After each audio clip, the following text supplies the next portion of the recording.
Saudara-saudari yang terkasih, jumpa lagi dalam Pelita Hati hari ini, Jumat 22 April 2022, hari Jumat dalam Oktav Paskah.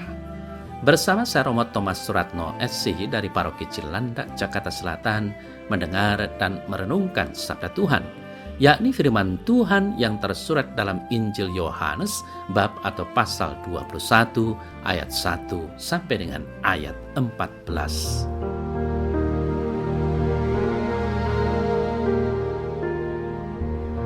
Pada waktu Yesus menampakkan diri lagi kepada murid-muridnya di pantai Danau Tiberias, dan ia menampakkan diri sebagai berikut. Di pantai itu berkumpul Simon Petrus, Thomas yang disebut Didimus, Natanael dari Kana yang di Galilea, anak-anak Zebedius, dan dua orang muridnya yang lain. Kata Simon Petrus kepada mereka, "Aku pergi menangkap ikan." Kata mereka kepadanya, "Kami pergi juga dengan engkau." Mereka berangkat lalu naik ke perahu, tetapi malam itu mereka tidak menangkap apa-apa. Ketika hari mulai siang, Yesus berdiri di pantai.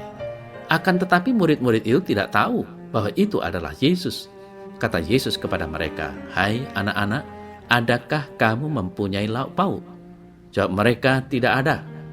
Maka kata Yesus kepada mereka, "Tebarkanlah jalamu di sebelah kanan perahu, maka akan kamu peroleh." Lalu mereka menebarkannya, dan mereka tidak dapat menariknya lagi karena banyaknya ikan. Maka murid yang dikasih Yesus itu berkata kepada Petrus, "Itu Tuhan." Ketika Petrus mendengar bahwa itu adalah Tuhan, maka ia mengenakan pakaiannya sebab ia tidak berpakaian, lalu terjun ke dalam danau. Murid-murid yang lain datang dengan perahu karena mereka tidak jauh dari darat, hanya kira-kira 200 hasta saja, dan mereka menghela jala yang penuh ikan itu. Ketika mereka tiba di darat, mereka melihat api arang dan di atasnya ikan dan roti. Kata Yesus kepada mereka, "Bawalah beberapa ikan yang baru kamu tangkap itu." Simon Petrus naik ke perahu lalu menghela jala itu ke darat, penuh ikan-ikan besar, 153 ekor banyaknya, dan sungguh pun sebanyak itu, jala itu tidak koyak. Kata Yesus kepada mereka, "Marilah dan sarapanlah." Tidak ada di antara murid-murid itu yang berani bertanya kepadanya, "Siapakah engkau?" Sebab mereka tahu bahwa ia adalah Tuhan. Yesus maju ke depan, mengambil roti dan memberikannya kepada mereka, demikian juga dengan ikan itu. Itulah ketiga kalinya Yesus menampakkan diri kepada murid-muridnya sesudah ia bangkit dari antara orang mati.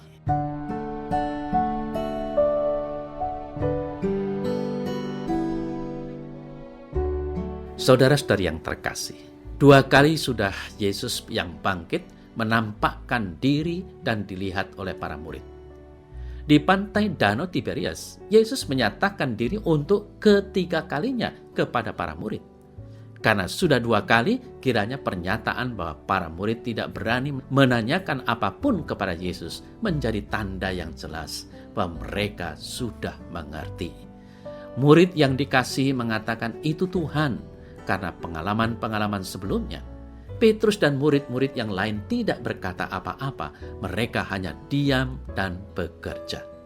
Saudara-saudari yang terkasih, menarik mencermati apa yang dikisahkan dalam Injil Yohanes ini. Pertama, soal murid-murid yang disebut secara berurutan, Petrus, Thomas, Natanael, anak-anak Zebedius. Kalau kita ingat dalam kisah sebelumnya, mereka adalah murid-murid yang unik. Petrus menyangkal Yesus, Thomas sesumbar hendak mencucukkan tangannya, Natanael orang yang percaya setelah mendapat penjelasan dari murid yang lain, anak-anak Zebedius adalah mereka yang meminta posisi di kanan dan di kiri Yesus. Penginjil Yohanes secara unik menampilkan urutan nama itu. Petrus ditampilkan pertama menjadi pertanda bahwa memang dialah yang didapuk atau ditetapkan oleh Yesus untuk memimpin murid-murid yang lainnya. Selain itu, berkaitan dengan tokoh-tokoh itu, penginjil Yohanes juga hendak menampilkan kepada kita bahwa murid-murid yang dulunya tidak berjalan mulus, dengan terang kebangkitan mereka menjadi rasul-rasul yang handal. Mereka yang tadinya seperti meninggalkan Yesus, pada akhirnya mereka menjadi penjala manusia. Lalu yang kedua, saudara yang terkasih, kita bisa mengerti makna menebarkan jala. Kisah ini persis seperti kisah sebelum kebangkitan. Para murid sedang menebar jala. Semalaman mereka tidak mendapat apapun. Yesus datang dan memerintahkan mereka menebarkan jala lagi.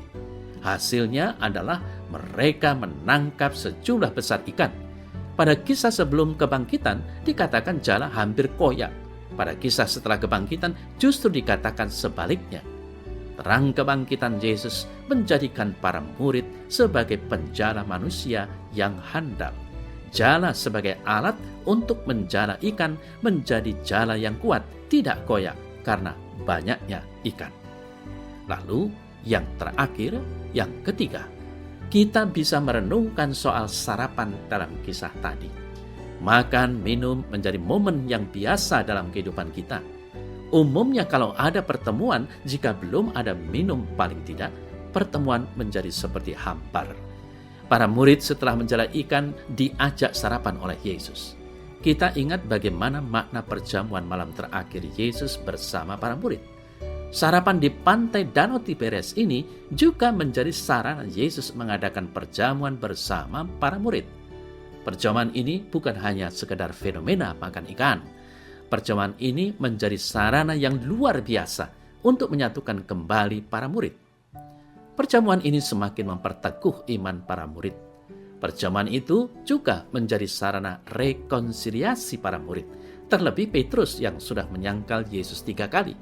Tanpa kata-kata apapun, makan minum bersama memulihkan hubungan yang tadinya seperti terputus. Saudara-saudari yang terkasih, masih banyak yang bisa kita renungkan. Namun yang jelas bagi kita, Yesus yang bangkit senantiasa menyertai dan mendampingi kita. Iman yang sama dengan para rasul lah yang kita imani, yang gereja imani. Kita bisa merenungkan kisah ini dari berbagai sudut pandang. Yang pasti, Yesus sungguh bangkit dan menawarkan keselamatan kepada kita.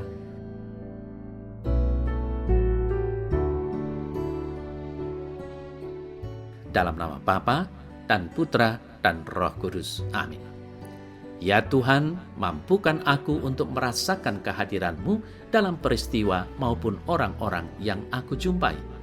Ajarilah aku untuk peka akan sentuhan kasih-Mu dalam tindakan dan perkataanku. Semoga aku berani seperti para rasul yang mewartakan kabar baik kemanapun aku pergi. Mampukan aku untuk merasakan kehadiran-Mu dimanapun aku berada. Amin. Semoga Allah yang Maha Kuasa memberkati saudara dalam nama Bapa dan Putra dan Roh Kudus. Amin.